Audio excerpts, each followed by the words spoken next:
میں نے شروع میں تعارف کرایا نا جی کربلا میں علی کے بیٹے ہی ہوئے، علی کی اولاد ہی مانی گئی۔ اللہ اکبر۔ جب بھی روایات میں ملتا ہے محرم کا چاند نظر آتا تھا، یہ تیرے ہر امام کے چہرے پر دکھوں کے آثار نظر آتے ہیں۔ محلہ بنو ہاشم کے لوگ کہتے ہیں ہمیں 11 مہینوں کا چاند دیکھنے کی ضرورت ہوتی تھی، لیکن محرم کا چاند دیکھنے کی ضرورت نہ ہوتی۔ کیوں؟ وہ کہتے ہیں جب محلہ بنو ہاشم سے رونے کی آوازیں بلند ہوتی ہیں، ہم سمجھ جاتے فلک آسمان کے محرم کا چاند نظر آ گیا ہے۔ اللہ آپ کے دل سے وہ قبول فرمائے۔ جب بھی محرم کا چاند نظر آتا ہر امام کے چہرے پر دکھوں کے آثار، خصوصاً 8ویں امام کے بارے میں ملتا ہے لم یرا ضاحکا۔ جب بھی محرم کا چاند نظر آتا امام کے چہرے پر خوشی کی سترے ختم ہو جاتی تھی، ہر وقت امام روتے ہوئے نظر آتے تھے، صبح شام دن رات امام کی آنکھوں میں آنسو جاری ہوتے، اور جب کوئی چاہنے والا قریب آ کے بیٹھتا نا پوچھتے تجھے پتہ ہے کس مہینے کا چاند نظر جانتا ہے کس مہینے کا چاند نظر؟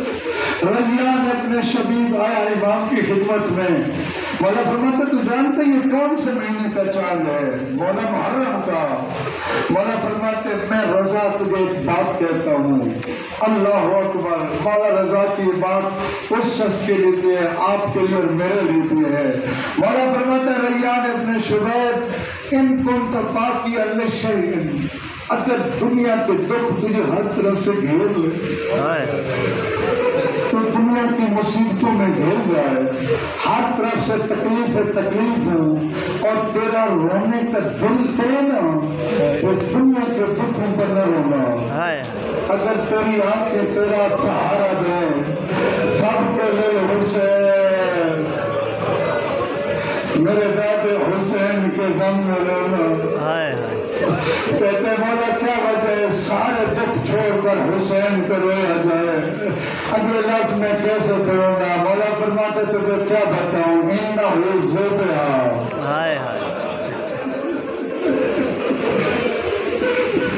انہ ذبح کما یذبح البطش۔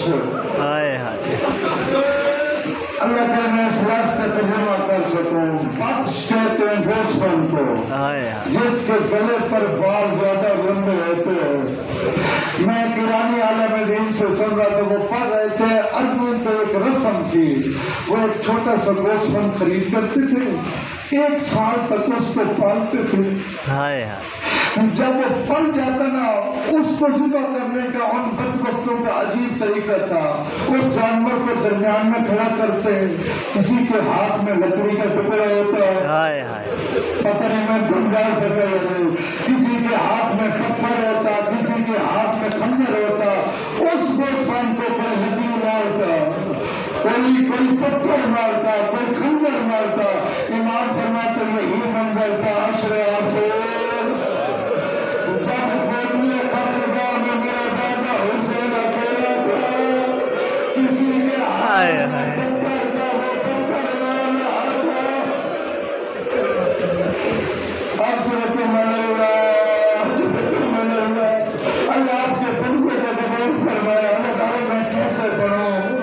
دنیا نے نہیں پہچانا حسین ابن علی کو، حسین کو پہچان ہوئے تھے تو آج حسین کی بہنیں کربلا میں گئے تھے۔ آج میں تمہیں دل کرتا ہے وہ ذرا منظر بیان کر تو مسجد نبوی کا، میں ہر سال یہ روایت پڑھتا ہوں، ہر سال یہ دکھ پڑھتا ہوں اور دل کرتا یہ دکھ سناؤں۔ مسجد نبوی ہے، پیغمبر منبر پہ تشریف فرما ہے، اللہ اکبر، پیغمبر حدیث سے سنا رہے، سامنے اصحاب کا مجمع ہے، اچانک مسجد کا دروازہ کھلا اور دروازے سے حسین مسجد میں داخل ہوئے۔ یہ جو دروازہ کھلا نا یہ مین گیٹ نہیں تھا، اللہ تعالیٰ میں سمجھا سکوں مین دروازے سے نہیں، حسین کے گھر کا دروازہ کھلتے دوستوں کو نزول حسین کا چھوٹا سا سامنے 4 سال یا 5 سال کی عمر ہے، حسین ایسے دوڑتے آ رہے ہیں، اچانک دامن الجھ گیا اور حسین زمین پر گر گئے۔ میں نے پڑھ لیا، آپ نے سن لیا، حسین کا گرنا تھا نبی سے خطبہ چھوڑ گیا۔ اللہ کے نبی منبر سے نیچے اٹھے، اس طرف دوڑتے جا، حسین گرے ہوئے تھے۔ حضرتوں آئے حسین کے قریب ایسے بیٹھ گئے جیسے نمازی تشہد کی حالت میں بیٹھ گئے، بڑے پیار سے حسین کو اٹھایا، بڑے پیار سے حسین کو سینے سے لگایا، پیغمبر کی آنکھوں سے آنسو جاری ہوئے۔ میں کہوں گا اللہ کا نبی آج تو برداشت نہیں کر سکا، آج تو برداشت نہیں کر سکا، صرف حسین کا دامن اٹھ جائے، حسین زخمی بھی نہیں ہوئے، حسین کو چوٹ بھی نہیں لگی ہے، نہیں برداشت کر سکے۔ آج آپ عصر عائشہ حضرت اللہ حسین کو اٹھایا، پیغمبر اکرم نے سینے سے لگایا، ایسے سینے سے لگا کے نا عجیب ایسے حسین کو سینے سے لگا کے ایسا ایسا منبر پر آ کر بیٹھے۔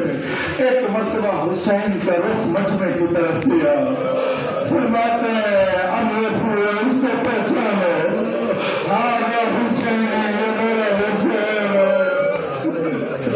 اس کو پہچانو، یہ میرا حسین ہے، اس کی قدر کرنا۔ اللہ اکبر۔ پھر ایک مرتبہ پیغمبر نے حسین کا رخ اپنی طرف کیا، ایک جملہ کہا، فرمایا فتح کا جد یا حسین۔ کروں ترجمہ، حسین تیرا نانا تیرے اوپر قربان ہے۔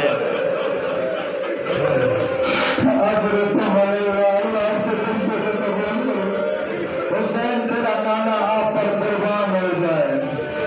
مل کے پوچھ لیتے ہیں اللہ کے نبی، جو آپ کہہ رہے ہیں میں قربان ہو جاؤں، یہ آپ بچہ سمجھ کے تسلی دے رہے ہیں یا وعدہ کر رہے ہیں؟ فرماتے تسلی نہیں، وعدہ ہوا، تسلی نہیں، وعدہ ہوا۔ پوچھ لیتے ہیں اللہ کے نبی، یہ قربانیاں تو ہوں گی 61 ہجری میں، آپ کی وفات 11 ہجری میں، آپ تو میدان میں ہوں گے نہیں، آپ تو 61 ہجری میں نہیں ہوں گے، کیسے قربان ہوں گے؟ فرماتے میں دعا کروں گا اللہ حسین کو ایک بیٹا دے گا جس کا نام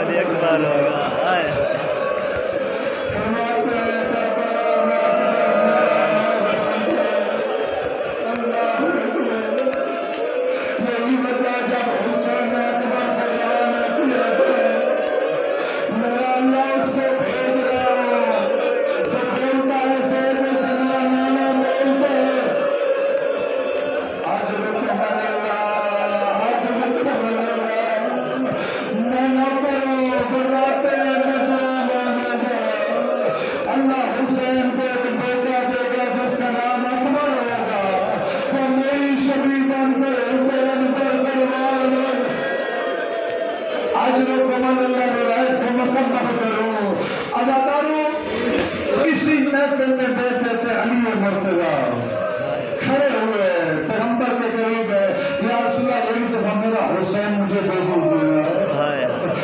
مولا علی نے حسین کو بڑا سینے سے لگایا، ایک جملہ کا فتح کا حضور کا جو حسین، حسین تیرا بابا تیرے اوپر قربان ہو جائے۔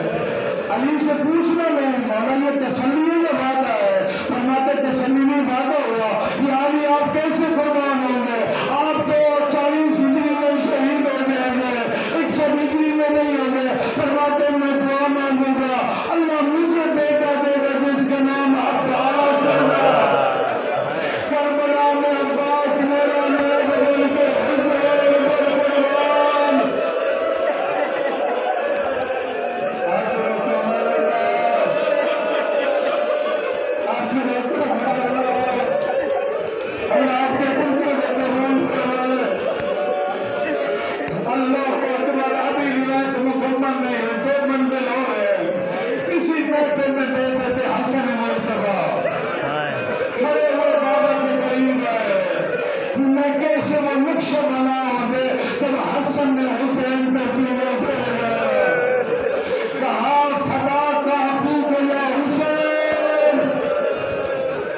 تیرا بھائی تیرے اوپر قربان ہو گئے، مولا کیسے قربان ہوں گے؟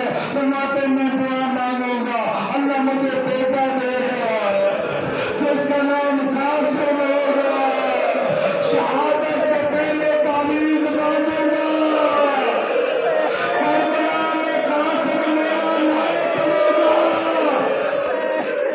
اللہ اکبر، اللہ اکبر۔ بس آخری جملہ پڑھنے کی مسجد کا منظر ختم ہوا، اللہ اکبر، مسجد کا منظر ختم ہوا۔ علی دونوں بیٹوں کو لے کر چلے، لیکن کیسے چلے؟